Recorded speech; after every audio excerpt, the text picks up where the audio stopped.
Hello there folks, welcome to the Chap Reviews. My name is Ash and I am your host on this journey through movies, TV series, books and modern entertainment that a gentleman or anybody may enjoy. I'm going to give you the viewpoint of a middle-aged British guy, which is perhaps different from other viewpoints you might see on YouTube or other mass media. And the movie I went to review yesterday was Fantastic Four: First Steps, directed by Matt Shakman. It's a 12A age category, and I found myself in the cinema with my son watching the 37th movie in the Marvel Universe. Hard to believe they've been going for so long. I've got to be honest, I'm not a big fan of the Marvel movies, but this was a first viewing at the cinema yesterday. I thought I'd give it a go, and I'm actually glad I did, because it was better than I expected. Having seen some of the previous Fantastic Four iterations on film, which were frankly deeply disappointing, this one took a refreshing different take, because straight away we are not subjected to the backstory of the Fantastic Four themselves. We meet them 4 years after the event which led them to receiving their powers. But we're told in sort of hindsight what happens, and we know that they are 4 astronauts who went into space, were exposed to cosmic rays, and returned with their superpowers. And they are living in this sort of grand tower as the protectors of the world. In a sort of strange, convoluted family unit, because we have the leader of the Fantastic Four, who's of course Reed Richards, played by Pedro Pascal, great actor, plays it pretty straight, very good. His wife is the Invisible Woman, played by Vanessa Kirby, English actress, very attractive. Actually, I think the standout performance in this movie as the matriarch of the Fantastic Four. Then you've got Ebon Moss-Bachrach, who plays the Thing, an actor I'm not familiar with, but I think he plays it rather well, although we only ever see him in his Thing persona. And we have the Human Torch, played by Joseph Quinn, who is an actor I'm not familiar with either, but again, plays a pretty good role. Now, they're living in this grand tower as a strange family unit, and immediately there's a bit of a backstory going on because, the Invisible Woman becomes pregnant, and that is an important plot line as we go along. Now, it's important also to understand that this movie is not following on from any of the previous Fantastic Four movies. It's totally different. It's set in Earth 828, which is an alternative Earth, 1960, strange combination of retro styling and futuristic technology, because the clothing, the general atmosphere, the cars is definitely 1960s, whereas the technology is far more advanced than we are right now, with faster than light travel in spaceships and things like that. So it's an interesting combo which sees our Fantastic Four living as the protectors of the Earth.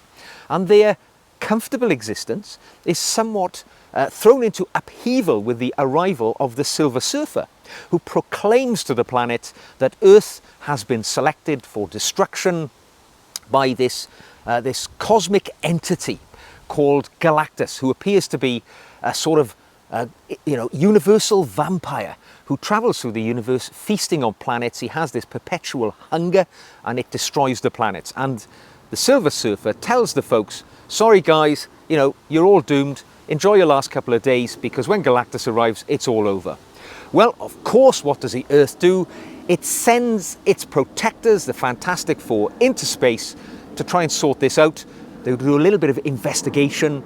They track down the Silver Surfer, discover where Galactus has been through doing that, and then they go and confront Galactus on his journey towards planet Earth. Well, it really doesn't go rather well. They get on the wrong side of the guy and they barely escape with their lives back to planet Earth. But on the way back to Earth, the Invisible Woman, Vanessa Kirby, gives birth to their child called Franklin as they hurtle back to planet Earth. And then the scene is set for the grand showdown when Galactus arrives on Earth. I'm not going to give you the sort of grand sort of battle, but as you can imagine, the grand battle takes place on Earth. There is an act of sacrifice. It ends well, and we are left wondering what happens next for the Fantastic Four, as obviously the next antagonist makes a brief appearance in the post-credit scenes. So that's kind of the synopsis of the story. And it's kind of formulaic, if one is being honest. And at points, there were periods where I did yawn once or twice in the cinema because it seemed to be dragging on a bit. However, it was refreshing to have a totally different take on a Marvel movie. And the greatest sort of compliment I could give this movie is that it did not feel like a Marvel movie. It felt like something else. The roles were well delivered by the actors. I mean, Pedro Pascal particularly, you know, he's omnipresent in Hollywood at the moment. You see him everywhere. You know, he's in movies, he's in limited series on Netflix. He's everything, isn't he? And with good reason. He's a great actor. He played the role well. As I said, Vanessa Kirby knocked it out of the park. She's also extremely attractive, an English actress playing an American role here, but very well delivered. So what's my chap's take on the Fantastic Four First Steps? Do I think it's something that a chap would go and see and enjoy? Well, yes and no. I mean, it's not something I would typically see. I'm looking for movies myself which have a bit more volume and a bit more depth. We've all seen this story before, really. It's just being replayed with different actors in a different alternative universe with different styling. We all know what's going to happen. We all know it's going to be a victory for the protagonists, and we know that we're probably going to be led into the next storyline because this is undoubtedly going to be a franchise of future Fantastic Four movies.